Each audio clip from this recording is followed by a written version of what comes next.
geriatrics is a fascinating field and has to be done by a geriatrician in a very cautious way. The field of geriatrics is also complicated because of the difficulty in obtaining histories and speaking with people about how they're feeling. Very often the history is the primary way to diagnose somebody.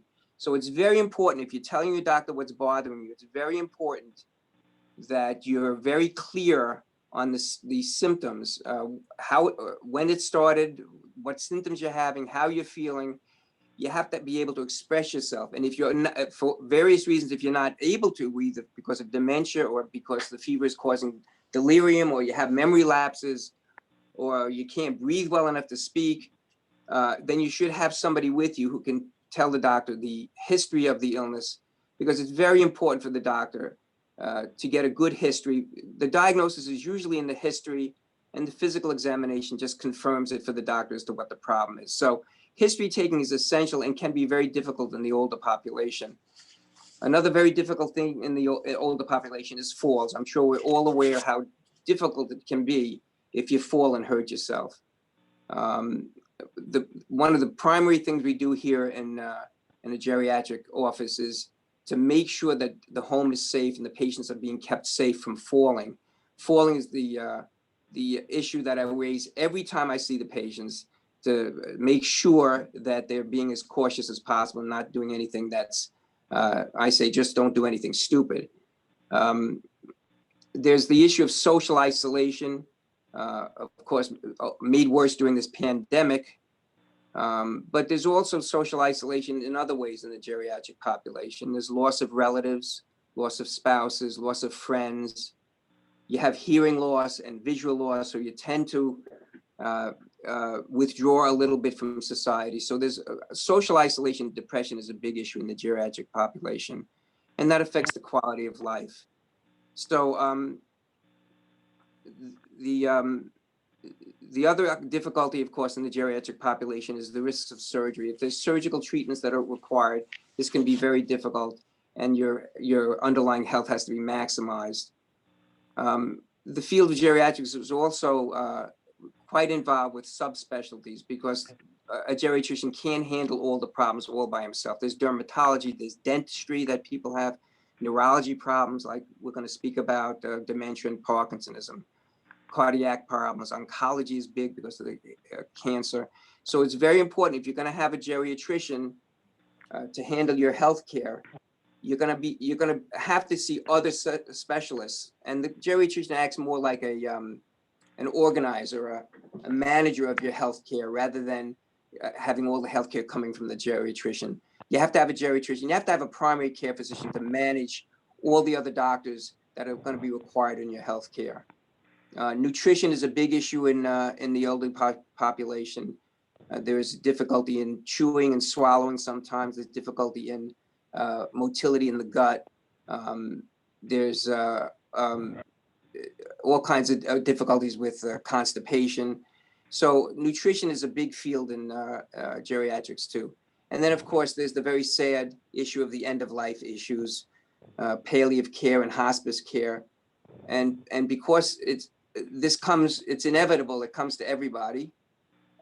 It's very important early on for an adult senior, a young adult senior, to make sure that they have done the legal paperwork on living wills, and in this state it's called a MOLST form, a life-sustaining treatment form that needs to be filled out. That's a living will that states your wishes at end of life, what you would like, how you would like to be cared for at end of life, and you need to have a healthcare proxy. Make sure that's done early on. You need to do all these legal things. You have to think about your end-of-life care before you get there, while you're still able to think clearly and know what you want at the end of life. And these issues have to come up in your doctor's office. And there's, of course, the other issues of elder abuse, which need to be brought out to the surface. Physical abuse, financial abuse, emotional abuse, sexual abuse, all these things need to be brought out. The field of geriatrics is very complicated, and an internist can handle it, no doubt, because most people who require healthcare are the older seniors. But a geriatrician really has more experience in doing it. So the field of geriatrics is essential in the care of the elderly, which brings me to two of the very common. I listed a few of the illnesses we see a lot of in geriatrics, but two of the very common illnesses, dementia and Parkinsonism, and that's what I was asked to speak about today.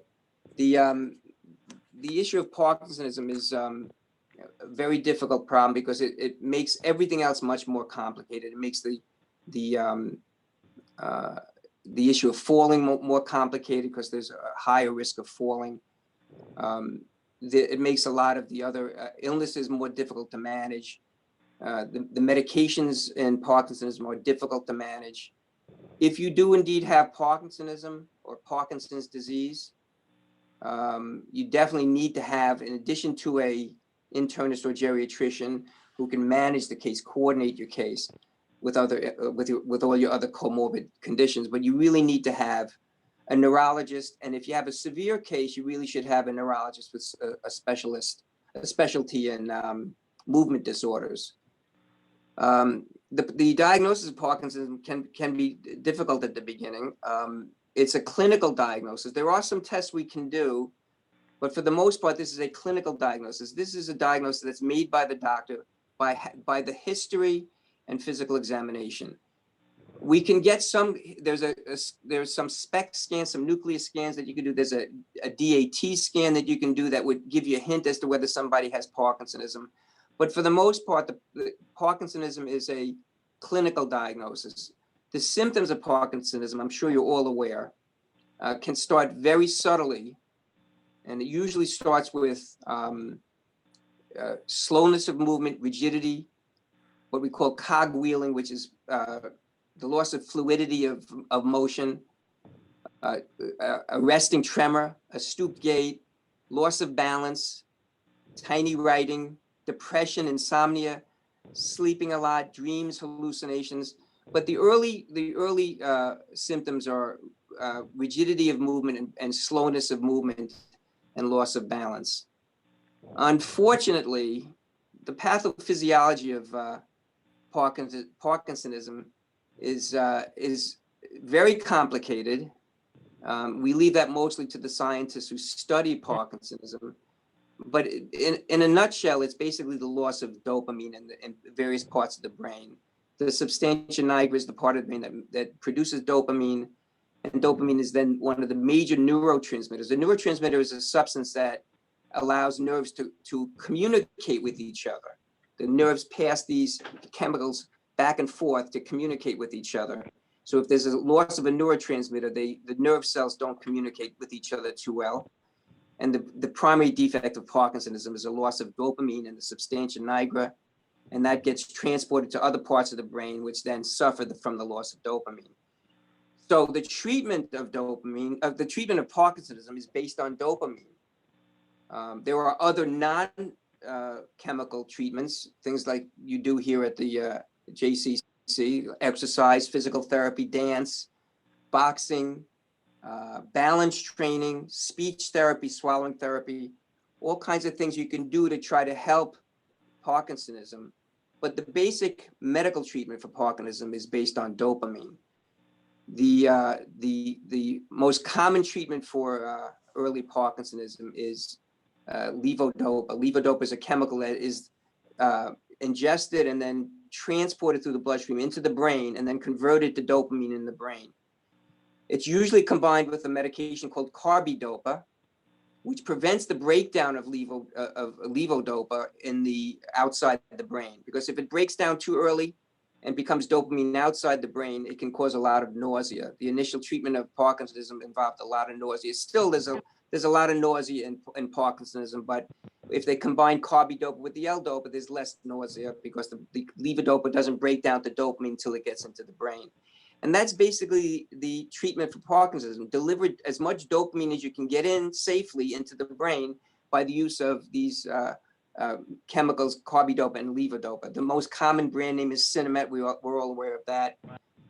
There's Retari, which is another combination medication. There's some inhaled dopamine products, and there's some products that you can do by tube feeding in people who are unable to eat. But the most common ones are Sinemet and Retari. Then there's a whole series of classes of chemicals, medications that we use that we call dopamine agonists. These are chemicals that do the same thing. They deliver the effects of dopamine to the brain. All the chemical treatments for Parkinsonism is based on dopamine and dopamine-like activity. So there's other things that mimic dopamine. They're what we call dopamine agonists. Things like you've heard of Mirapex and Requip. They make one now called Nupro. It's a patch. These are added to the Sinemet or the carbidopa L-dopa to increase the effectiveness of dopamine because they mimic the effects of dopamine. One of the early ones was called Parladel. We used to use that a lot. Now mostly we use Mirapex, Requip, and Nupro. The unfortunate thing is all these medications have side effects. I mentioned some of the nausea side effects of the levodopa, but there's also other side effects of these medications. Not just the levodopa side effects, but all the dopamine-like chemicals that we use have other side effects, like hallucinations and somnolence and sometimes compulsive behavior. So we also have a lot of what's called, and you've probably heard of this on-off phenomenon, where the Sinemet sometimes works and then sometimes doesn't work. And that's usually when we have to add another medication to try to smooth out that activity. So that's why a lot of Parkinson's patients are on more than one medicine. They take Sinemet, which is carbidopa L-dopa, and they add something like Mirapex, which is a dopamine-like substance. But there's other substances called MAO inhibitors you might be on also, which is things like Azilect is a very common one, Eldepril. These tend to smooth out that on-off phenomena. The L-dopa has a quality of sometimes working well and sometimes not working well. And so people have fluctuations in their Parkinson's symptoms. And these MAO inhibitors, these are another chemicals that smooth out because they reach a plateau and they smooth out that on-off phenomena. The problem with those medicines, they're very difficult to combine with other medications like antidepressants, which we use a lot in Parkinson's and dementia also. There's other classes of medications. There's anticholinergic medications like you probably heard of Artane or Cogentin. They tend to work mostly on the tremor. There's something called Compton, which I don't see used too much anymore, which kind of slows down the breakdown of dopamine, so it allows the dopamine to hang around a little bit longer and be more effective. So it adds to the effect of dopamine.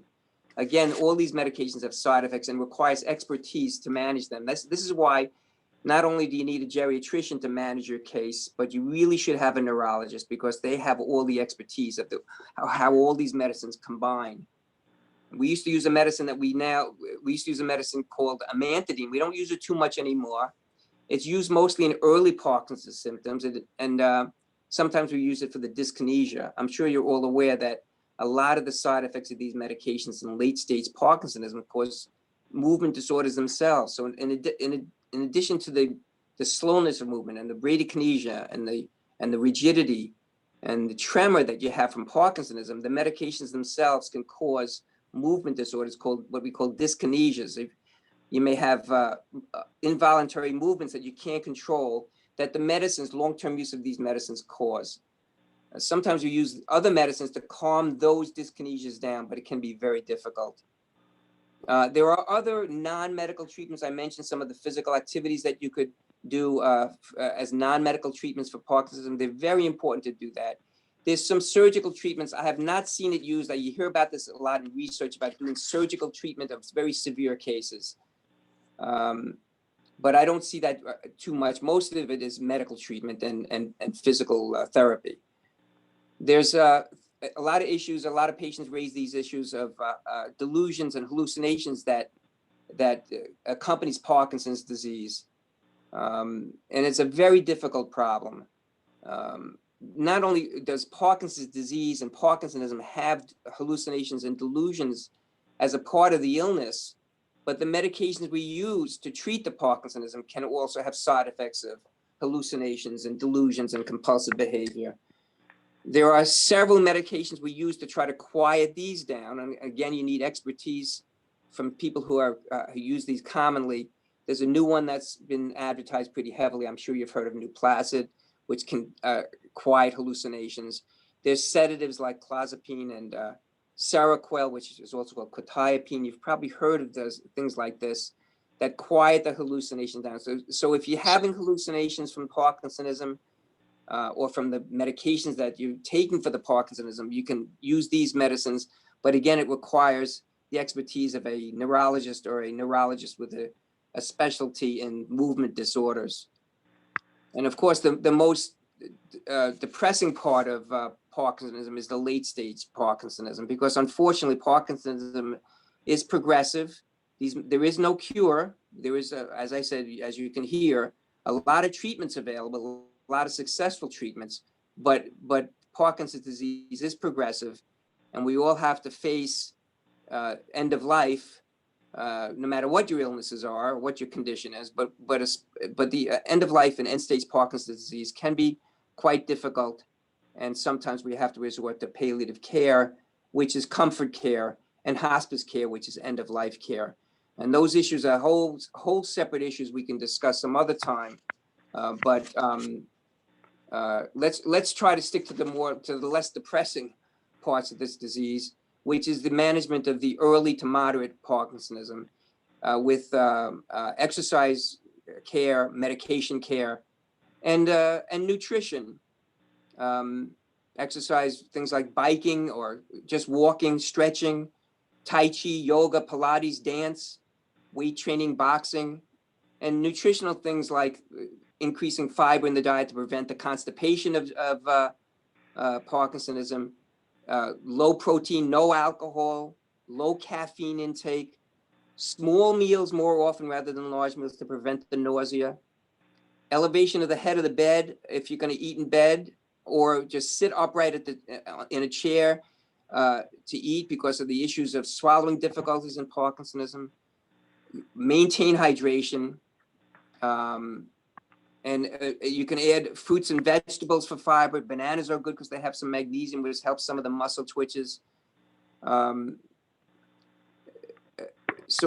There's lots of things you can do for Parkinsonism, and you really do need to have a specialist involved, a geriatrician, because it's usually comorbid conditions, heart problems and diabetes and stroke disease. But you should have a neurologist at all times, and sometimes a specialist in movement disorders. There's another kind of Parkinsonism that's not Parkinson's disease, which is what we've been talking about, but there's Parkinsonism that's caused by other illnesses. There's something called Vascular Parkinsonism. Unfortunately, the symptoms are the same. You still get the Parkinsonian type symptoms that we've discussed, but the cause is different. In vascular Parkinsonism, that occurs commonly in smokers or other illnesses that involve poor circulation. It's very important to treat the underlying conditions for the vascular illness, like high blood pressure and cholesterol, smoking cessation, diabetes, sedentary lifestyle. All these things can be treated to improve your vascular circulation, and that's a treatment for the vascular Parkinsonism. Vascular Parkinsonism is poor blood supply to the brain, so parts of the brain get damaged, and unfortunately parts of the brain that control movement, like we had talked about, the substantia nigra and the basal ganglia, and other parts of the brain that control movement, can be damaged by circulation issues.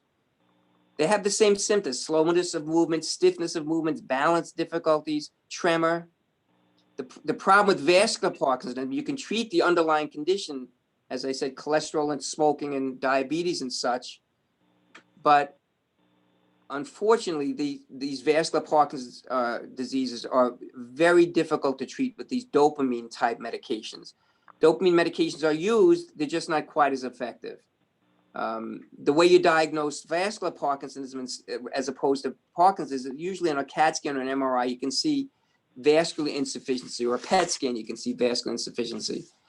But the bottom line is very similar symptoms to Parkinson's disease, a little less responsive to therapy, but to, I should say, medication therapy, but also very responsive to physical therapy. So no matter what kind of Parkinsonism you have, or Parkinson's disease, if you have that, very important to control your nutrition and do the physical activities that keep your life active, and then have a specialist who knows how to manage comorbid conditions and the multiple symptoms of Parkinson's disease and the side effects of the multiple medications that are involved. Well, if there's anything you want to ask me about Parkinsonism, I'm very happy to answer any questions or any comments you might have. I have a question, Doctor. What if, first of all, is it genetic? And is it possible to be tested very, very early on so that perhaps you can stop the dopamine, take care of these things much earlier than one would until the symptoms appear, is what I mean to say? Well, there is no strict hereditary for Parkinson's. It's not like Mendelian genetics where, blue eyes or red hair or something. It does tend to run in families, but the inheritance is really not very well worked out. In terms of recognizing it early, unfortunately, there is no test you can do as a screening test for Parkinsonism, not that I know of. And really, it's, as I said, it's a clinical diagnosis. It's a diagnosis that comes from looking at the symptoms. So if you get good at it, you can recognize the symptoms early.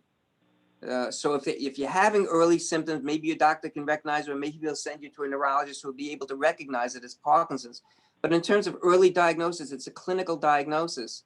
The diagnosis can be very tricky early on, but there is no screening test you can do to recognize your propensity to Parkinsonism. And the hereditary, I don't want to get family members nervous because it's not really well worked out and it's not strictly inherited.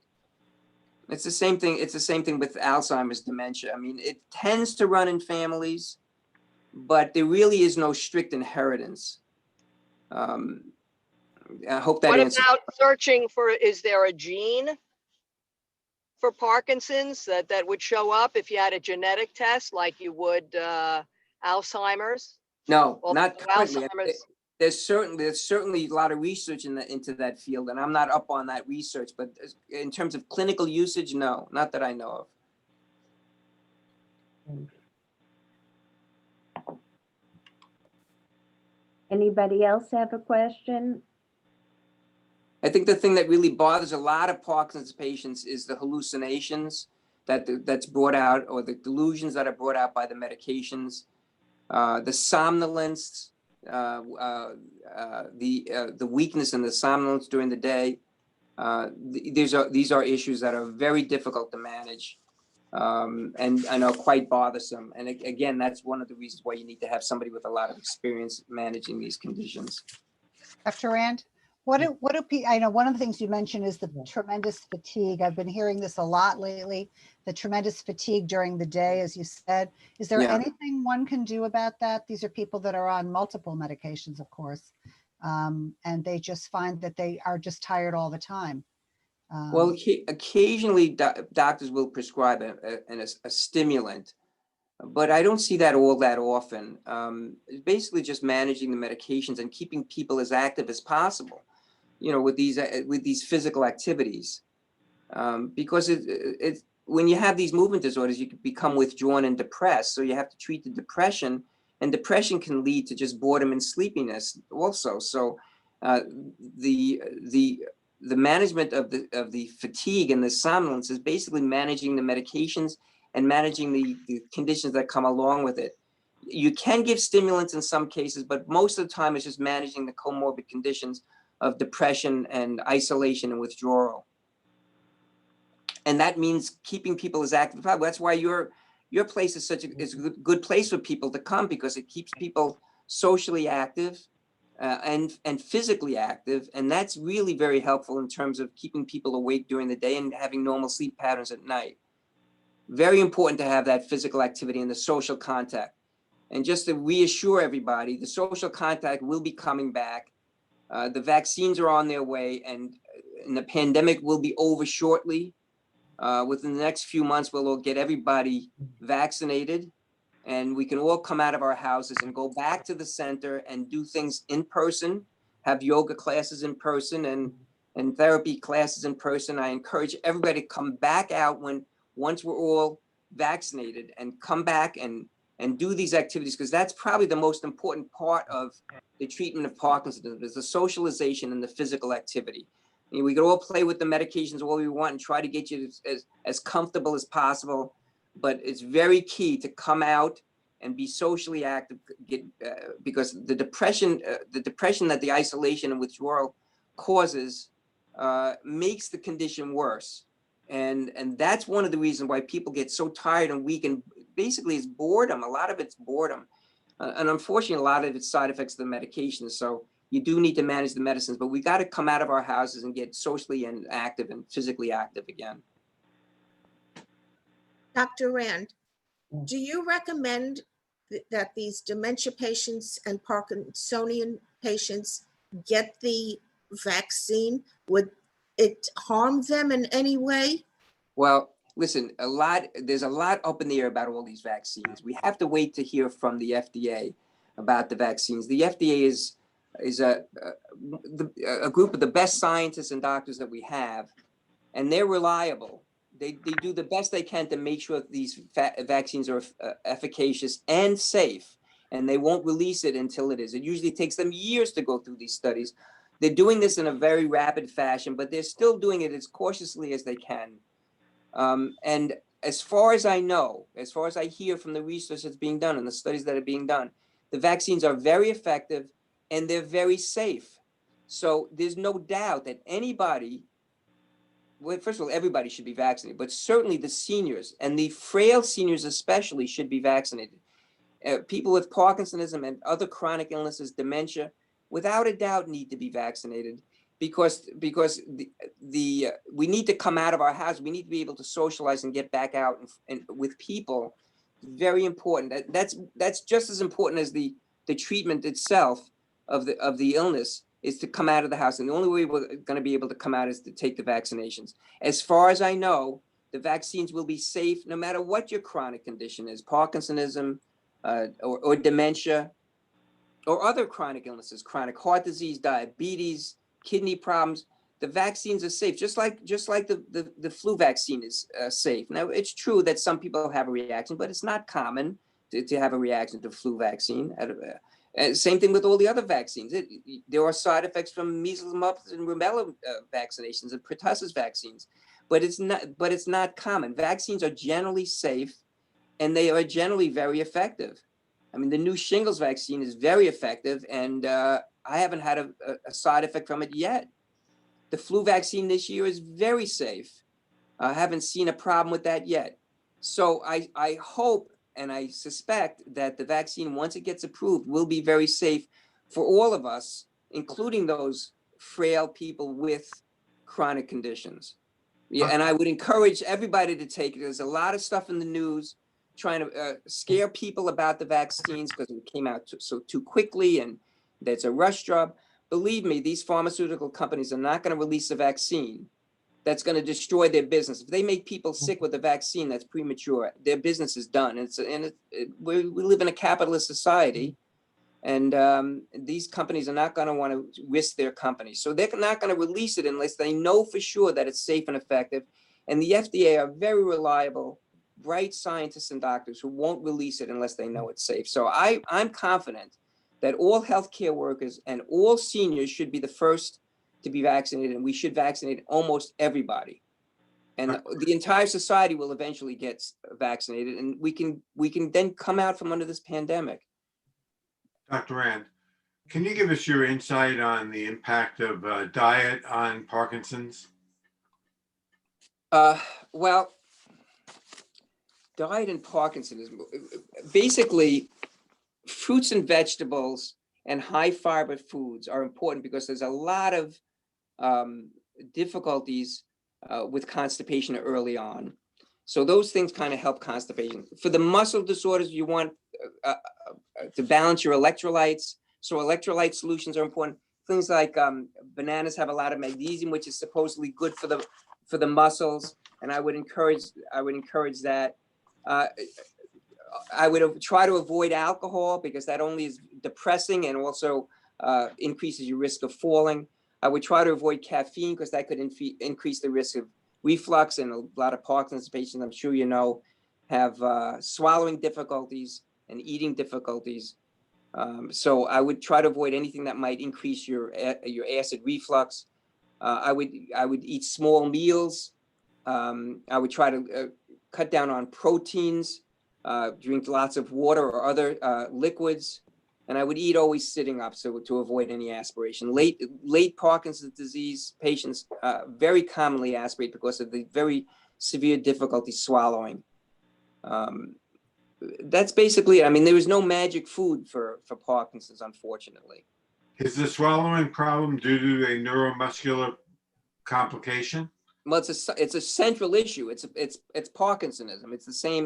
The muscles of the swallowing mechanism are affected the same way your other muscles are, but it's central. It's a brain issue. It's not an issue in the peripheral part of the muscle. It's in the brain itself. But yes, it leads to other peripheral problems with muscles because of disuse. You get a lot of atrophy of the muscles. And that's just kind of feeds on itself. You get atrophic muscles, including in the swallowing mechanism, and that atrophy makes you less active and less ability to swallow, and those muscles don't exercise as well, and they just get weaker and weaker. That's why these physical activities are important, and that's why it is important to try to eat slowly, small meals, well-chewed, moist foods, so that the dry foods don't get stuck in your throat. Always moisten the foods. Drink a lot of water to keep the foods moist, and keep eating and try to be as normal as possible so that the muscles get exercised, because you don't want muscle atrophy to set in. Is there any type of physical therapy or physical activity that you can do to strengthen those muscles? Well, physical activity itself is good for the peripheral muscle, but in terms of swallowing, yeah, you do speech therapy. The speech therapists are experts in swallowing exercises. Okay, thank you. Okay. I see someone has their hand raised. Shirley, if you unmute yourself. Dr. Rand, is Alzheimer's familial? Well, families. I get that question a lot. It does tend to run in families, but I hate to make people nervous that way, because unfortunately Alzheimer's disease is not preventable as far as we know right now, and it's not even all that easily treated. There are treatments available, but it's not. So I tend to make people very nervous if I say it runs in families. So I always try to reassure people that it's not strictly inherited. It's not. We don't have it worked out well. The scientists haven't figured it out yet. It does tend to run in families, but it's pretty much random within the family. It's not, again, it's not Mendelian genetics like blue eyes and red hair. There's no way you can predict it, but it does tend to run in families. There is a higher risk of Alzheimer's dementia if you have a first-degree relative, brother, sister, mother, father, who have Alzheimer's disease. Is there any particular diet that's good for Alzheimer's? Well, let me, since you're talking about dementias now, let me give you a very quick discussion of dementias, if you don't mind, if that's okay with everybody. Because that would be that great. is But that just is a make very sure big. everybody is muted now. Okay, so dementia and Parkinsonism, unfortunately, can sometimes run together, but it is a separate issue. There is dementia with Parkinsonism, which is not an easy problem. But let's talk about just dementias themselves. Very common. There are about 60,000 new Parkinson's cases a year in this country, but there's about 3 million cases of dementia per year. Dementia is a very non-specific term. It's a group of disorders, Alzheimer's is a form of dementia. So dementia is an all-encompassing term, and Alzheimer's dementia is a type of dementia. It happens to be the most common form. It probably makes up anywhere from 60 to 80% of all dementias is Alzheimer's dementia. Very common, unfortunately. It's over the age of 80, there's 1 in 6 people have Alzheimer's dementia. And even just over the age of 60, 65, 1 in 15 people have the onset of Alzheimer's dementia. So unfortunately, it's a very common illness, and therefore very important for us to get a handle on it. Right now, they're working feverishly to figure out the cause. We just don't know the cause of Alzheimer's disease. And as I said, it does tend to run in families, but it's not strictly genetic. And they're working on the heredity factors now. Now, almost all dementias start off with simple memory loss. So I get this question all the time. A lot of people come to me worried that they're becoming demented because they don't remember things. They can't remember short-term things like where they put their keys or where they place down their coat. Just short-term memory loss. And I have to reassure people all the time that this kind of cognitive loss, memory loss of short-term recall, does not necessarily go on to dementia. As a matter of fact, most of the time it doesn't. There are different degrees of cognitive loss of aging. Some people have some people don't have it at all, but some people have very mild forms of memory loss and some people have more severe forms. But memory loss in itself is not dementia. We call it cognitive loss of, cognitive loss of aging or mild cognitive loss. That doesn't necessarily go into dementia. So because if you're getting older and you find that you don't remember things as well, which I think most people find, you don't have to get all nervous about going on to dementia. If you start to progress to other things like not only memory loss, short-term recall loss, but you start to lose the ability to learn. You can't remember things, so you can't learn things, and then you start to lose your ability to make proper judgments or to focus yourself or to control your emotions or reasoning difficulties, loss of social skills. Those are the things, the difficulty in solving problems, daily life problems, more difficulty with that and getting emotional about it. Those kinds of things indicate that perhaps you're going on to more significant types of dementias. Again, the dementia, just like Parkinsonism, is mostly a clinical diagnosis. There really is not a good laboratory test available that we could say, yes, you have, things like diabetes. We could say, yes, you have diabetes because this test shows you have it. We don't really have that either for Parkinsonism or for dementias. So it's a clinical diagnosis that takes a little bit of skill also. That's why somebody with experience, a geriatrician or a neurologist, should be making the diagnosis. It's a clinical diagnosis. There are testing you can do there. We've all seen the mini mental status exam. I do that at my office on every patient. There's the mini cog test. There's a clock drawing test. You can do other tests, but most of the other tests that we do would rule out other things. Like if you're finding that you're not speaking clearly or you can't express yourself clearly, you really need to have a CAT scan or an MRI of the brain to make sure you're not suffering from something other than the onset of dementia. Things like infections or strokes, tiny little strokes, or hydrocephalus, which is a volume problem in the brain, all of which can be treated in other fashions and important to rule out. So there are tests you can do to rule out other illnesses that affect the cognition. But mostly those are rule out tests. It's tests that rule out other things. And then once you rule out other illnesses, thyroid illnesses or vitamin deficiencies or electrolyte abnormalities or diabetes out of control, strokes, hydrocephalus, tumors, you have to rule all those out with these tests. Then you can go on to some of these cognitive tests like the mini cog test and the clock drawing test or the mini mental status examination. But for the most part, the diagnosis of early dementias is a clinical diagnosis made by an experienced doctor, an internist or a geriatrician or a neurologist. Very often you need to have a psychiatrist involved because very often depression can make somebody appear. I'm muted. Somebody, if you get depressed, very often you get something called pseudo dementia.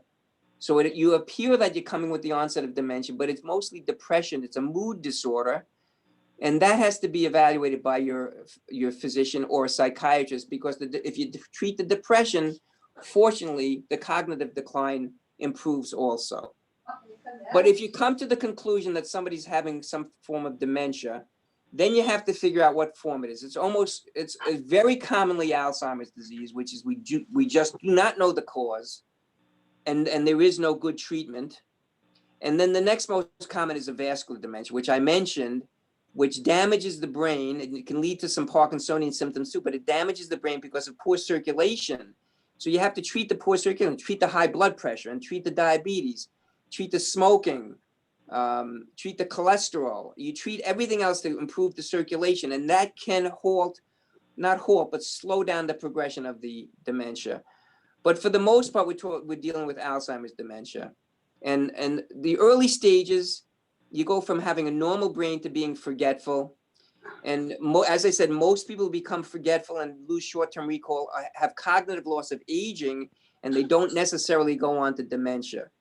But if you're unlucky enough to go to progress, you go into the later stages with problem solving and work performance and difficulty concentrating and difficulty judging things and problem solving. Very often people start to get lost if they're driving, and that's when you have to stop driving because it can become dangerous for you and others. Then you go on to even the later stages where you get withdrawn and poor responsiveness and poor task performances. And you have begin to fail in your ability to function in terms of activities of daily life. Your hygiene declines, your toileting, you forget how to toilet. You begin to forget cherished memories, and then you go to the late stages where you don't even recognize your own loved ones. So it can be very depressing and very isolating. And you need not only do you need a doctor who can recognize it and treat it, but you need to have caretakers who really understand the disease and understand, because very often it can be very depressing and very frustrating, and a lot of Alzheimer's dementia patients get very frustrated and angry and anxious and hostile, and the caregiver is the key to their treatment, because the caregiver has to be very understanding, because it's not the patient's fault. So it takes a real strain on the caretakers. I always say that the caretaker is as much a victim of the illness as anybody else. And the caretaker needs to be very cautious to take care of his or her health, and get assistance at any, with aides, to get assistance, because you need a break, and you take a vacation, do something you enjoy doing, because it can be very, very frustrating. You have to use patience and understanding. You have to remain flexible.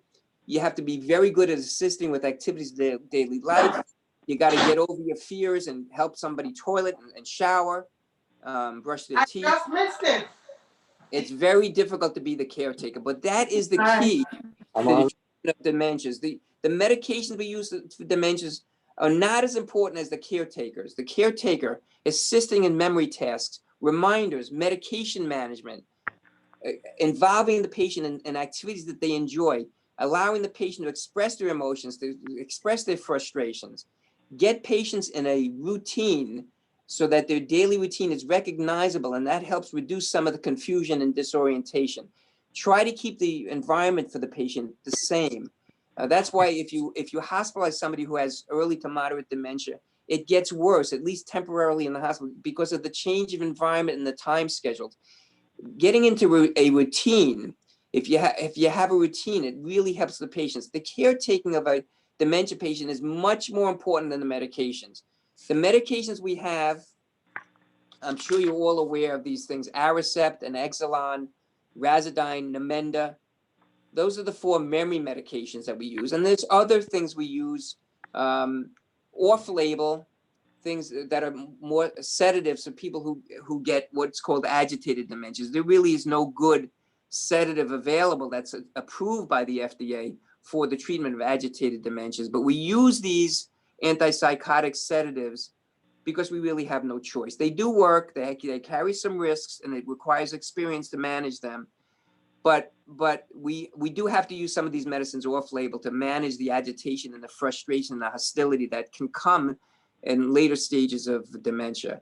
But more important than medications, these medications slow, things like Exelon and Razodine and Namenda and Aricept, they can slow the progression of the disease, which is relentless, but they slow the progression only to a small degree. And the antipsychotic sedatives can quiet the patient and make them more comfortable and less anxious, less depressed, and less frustrated and angry. These are all helpful things. But the most important thing is the caretaker. So the caretaker has to take care of the patient, but also take care of him or herself, because it's very important to stay calm, get the patient into a routine, be patient and flexible and loving. The most important thing for a dementia patient is to have a loving family around. The unfortunate people who have nobody around can be very, very difficult and not fair. There are very severe forms of dementia, which I would say Lewy body dementia is a very difficult dementia because it involves, it's a combination of the dementia and the Parkinsonism that we discussed earlier. Lewy body are these little proteinaceous deposits that occur in the brain. We don't really know how they relate to the cause of the disease, but the outcome is pretty dismal. It's dementia and Parkinsonism together. So you have the cognitive decline and you have the movement disorder, which also deteriorates over time. Again, the more important than the medication for these illnesses and this type of dementia, the most important thing is the caretaking. There's a lot of hallucinations and nightmares and insomnia and restlessness and agitation and wandering. And the most important thing is for the caretaker to be trained in, not trained, but have experience and gain some experience in being calm and patient and flexible and loving. It can be very difficult. I always feel for the caretaker. Very often the demented patient doesn't, there's all kinds of range of the dementia, from patients that are very calm and accepting of their fate to patients who are very anxious and frustrated by their disease. But if you can if you're lucky enough to, I can't really call it luck. It's not, none of these dementias I would consider lucky, but if you're lucky enough to have a calm, quiet, accepting patient, that is a much easier caretaker's role. But if you have an agitated, angry, and frustrated dementia patient, you have to be very understanding that it's not their fault. It's even hard to imagine what it must be like to have these late stages of dementia and not be able to be who you used to be. The caretaker is the most important thing. There were other kinds of dementias which we can discuss some other time. Yeah. The prognosis for Alzheimer's dementia is it's a relentless decline. The medications can slow the decline. Some patients can last decades with Alzheimer's dementia. It could be up to 20 years. But unfortunately, Alzheimer's dementia can progress quite quickly, and the average progression is anywhere from 4 to 8 years from diagnosis. Very, very depressing, and sometimes a psychiatrist should be involved. One thing I have to warn you about with the treatment of dementias is all the over-the-counter remedies that are out there. I don't know of one of them that's been proven to do any real good. And we all hear, I get these questions all the time about things like Prevagen or ginkgo biloba or Hyperzine A, fatty acids, vitamin E, ginseng. None of these, as far as I know, none of these remedies actually work. They make a lot of claims because they're able to, because they're not FDA regulated, so they can make any claims they want. But just so you know, Prevagen, which is one of the more popular ones, and it's only popular because it's so heavily advertised, not because it works. There is no proof of efficacy, and actually they've been fined by the FTC, not the FDA, but the Federal Trade Commission for false advertising because they claim all these claims and none of it's true. So don't be fooled by all this. And the same thing with ginkgo biloba, Hyperzine A, vitamin E. None of it's proven. Even the prescription medicines we have are not all that effective, and certainly the non-prescription agents are totally unproven. As far as I know, the best thing you can do in terms of taking things into your body is to have a good diet. If you want to take omega-3 fatty acids, because there's some people who claim that helps the memory. That's not been proven, but a lot of people want to take fatty acids, omega-3s. But the more important than taking omega-3 fatty acids is to actually eat cold water fish. First of all, they're delicious, and salmon, tuna, trout, mackerel, sardines. These are all cold water fish. They have a lot of omega-3 fatty acids, and they're very healthy to eat. Plus, they supply some protein too. You can get omega-3 fatty acids from nuts. Nuts are very healthy. All kinds of nuts, pecans, almonds, walnuts, they're all very healthy. And fruits and vegetables, again, very healthy. So in terms of taking over-the-counter agents, I would discourage it. And I would say stay on a good diet like I just discussed, and have a good geriatrician, internist, neurologist to try to manage the numerous medications. Certainly if you have Parkinsonism and dementia simultaneously, you're going to be on a lot of medications. So they have to be managed properly. There's a lot of drug-drug interactions. So have a good doctor that knows how to manage it and minimize the medications, which is why I try to discourage the over-the-counter remedies, because not only are they not effective, but they do complicate things. Nobody knows the interactions of these medicines and their effects on the prescription medicine, so it complicates the care. So I'd be very cautious about these over-the-counter remedies. Okay, so that's my spiel on dementias. So now, if you have any questions or Doctor, comments? what about turmeric? Say that again? What about turmeric? Turmeric? Turmeric actually, I don't know of any benefit, any proven benefit in terms of dementia or Parkinsonism, but there are some people that swear that turmeric helps their arthritic conditions. So it's used a lot in people with osteoarthritis, and that might be a complication of movement disorders too. Because as people get older, we all have degenerative joint disease, and some people have worse than others. They get osteoarthritis. So if that helps you, listen, I don't have any problem with it with an over-the-counter herbal remedy if it helps you, even if it's a placebo effect. But if it helps you and it doesn't hurt you, there's nothing wrong with it. So glucosamine chondroitin people use for their joints, turmeric, curcumin, they use these agents mostly for arthritic joints. You have this CBD oil that is really, again, it's unproven in terms of its many uses that are proposed.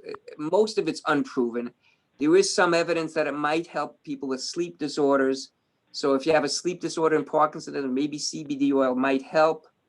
It has some evidence that there is some pain relief qualities to CBD oil, but the evidence is not great. But all the other claims that these companies make about CBD oil, which is the ingredient of marijuana, that's not hallucinogenic. It's the other ingredient that doesn't cause the hallucinations.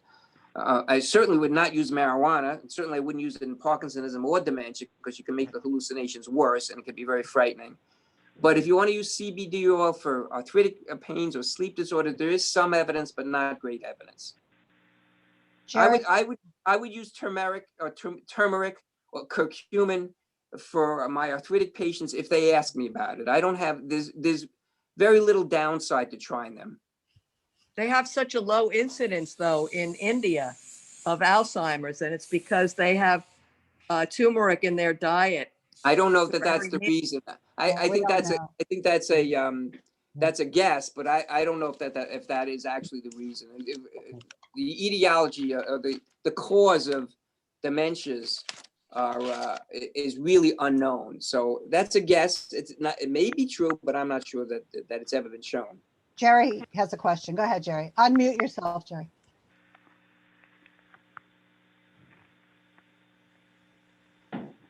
Dr. Rand, I have a family physician and a geriatrician. Is that contraindicated? Well, I would, listen, as you get older, you're going to have a lot of doctors. You're going to have a cardiologist and an endocrinologist, and a rheumatologist, and a dermatologist, and every allergist you can name. You're going to have a lot of doctors because the primary care physician needs help. The primary care physician will require the assistance of the experts to manage your case. He's the case manager. He puts it all together. So I always tell my patients, since you're going to have a lot of subspecialty doctors, it's very important to have only one primary care doctor. Too many cooks spoil the stew. The primary care physician, which is either the geriatrician or the internist or the family practitioner, you should only have one of them because they're going to be the case managers. They're going to manage all your medications, speak with all your other doctors, get notes and consultation reports from your other doctors, get all your tests together and put it in one place and put it all together. That's what your primary care physician should be doing. If you have more than one primary care physician, it's a little risky because you might get different advice, different types of advice from each of them. Because there's no right or wrong answer very often. It's a skill. It's an art, and you may be getting different forms of advice, and it could be very confusing. And it might sometimes be dangerous to have more than one primary care physician. So I always encourage you can have as many specialists as you need to take care of your many conditions, but you should have only one primary care, and that includes geriatricians, internists, and family practitioners. Thank you. Okay. Any other questions? Anybody? Here's your chance. Yep. Anybody? Am I missing a hand or a, I'll check the chat now. Okay, one more minute of potential questions? Yes. I have a question about the hospital, Dr. Rand, that you're affiliated with. Yes. Yeah, I used to go to South Nassau Communities Hospital, and I now go to Mercy Medical Center in Markville Center. Okay. And what if we're affiliated with a hospital in New York Hospital? Would it not be a good idea to use you or a doctor out here? Is it better to use somebody who's affiliated like you are and go to Mercy as opposed to going into the city? First of all, I always recommend seniors to choose medical care, including their hospital and their physicians, in a local geographic area, because otherwise you're going to have, if you go into the city for your routine medical care and you get sick somewhere out here on Long Island, you're going to end up in a hospital that nobody knows you, because that's where they'll take you. They're not going to take you to the city. You're going to go to a hospital where nobody knows you. So I don't like patients seeing, I mean, I wouldn't rule it out. Patients are free to do what they want, but I recommend that you have all your health care in a local area, local to where you're living. And if you move, unfortunately, if you move far away, you need to get a new set of doctors. Even if you're just moving from Nassau County to Suffolk County, you need to get a new set of doctors so you can have local doctors, because the geography interferes with your healthcare. Sometimes it's difficult to make the trip as you get older. And of course, if you do require hospitalization, which we try to avoid, but if you do require hospitalization, you'll end up in a hospital where none of your doctors are at. So going into the city for your healthcare may be a mistake. There are lots of good doctors on Long Island. And now most of the major institutions are coming out to Long Island. So you could see that NYU came out to Winthrop, and Mount Sinai came out to South Nassau, and you've got a very good heart institute here at St. Francis. There's no need to go into the city, and I certainly have patients who do that, and I take care of them anyway, but I do encourage people to have local health care. Does that answer your question?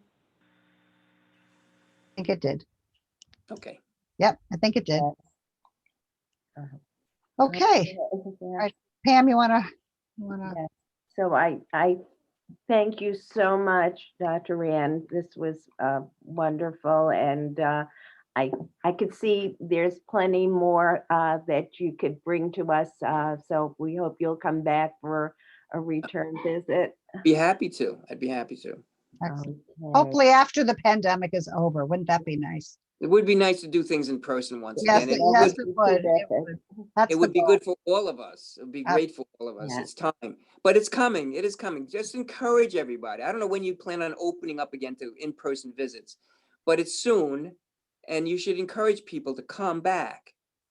And just make sure that they remain optimistic that this is not a forever thing. Pandemics never last forever.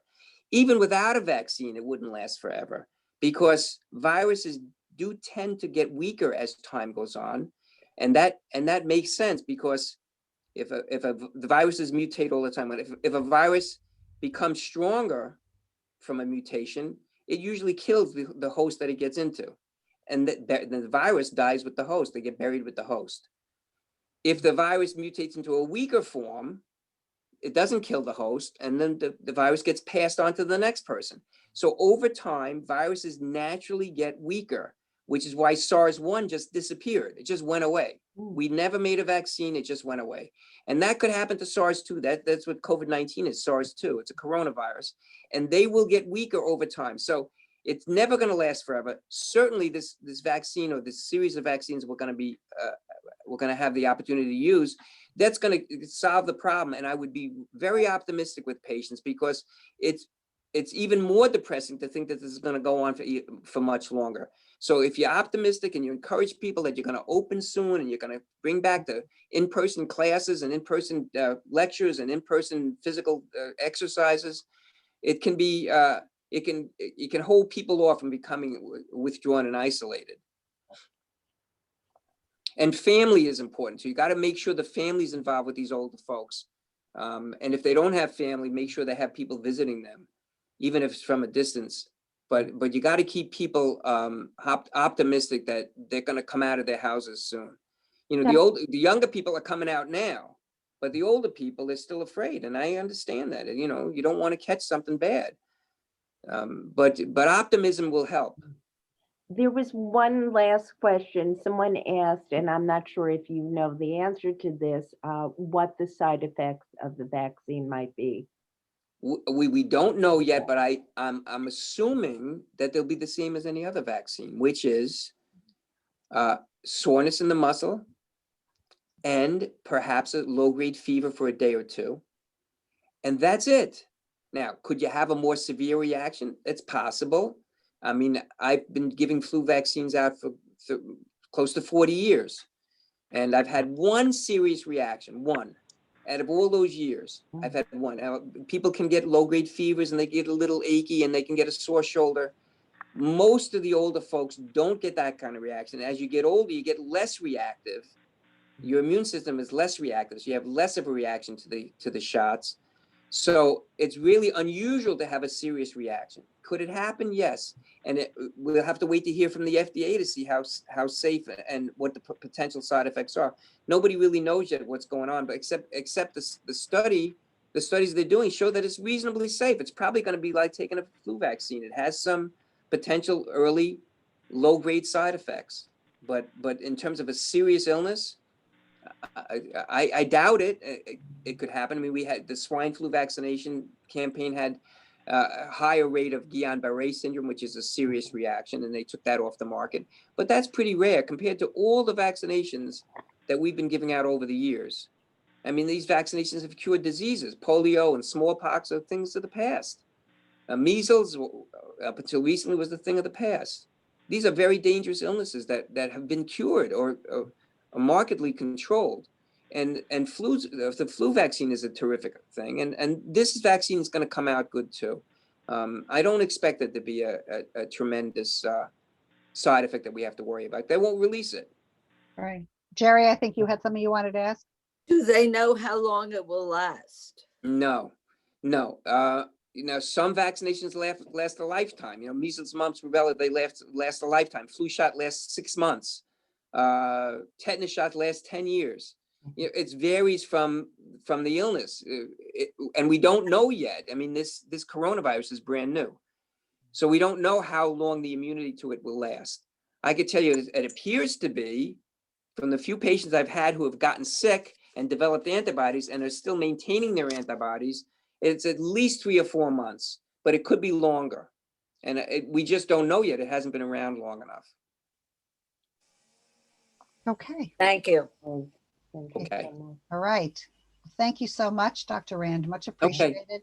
Anytime, a pleasure. And Great. thank you all for coming on, and we have our next presentation that we are running actually is Monday night at 7 o'clock. We are doing we're having a panel presentation on senior care options and how to pay for them. That's even better, right? Yeah.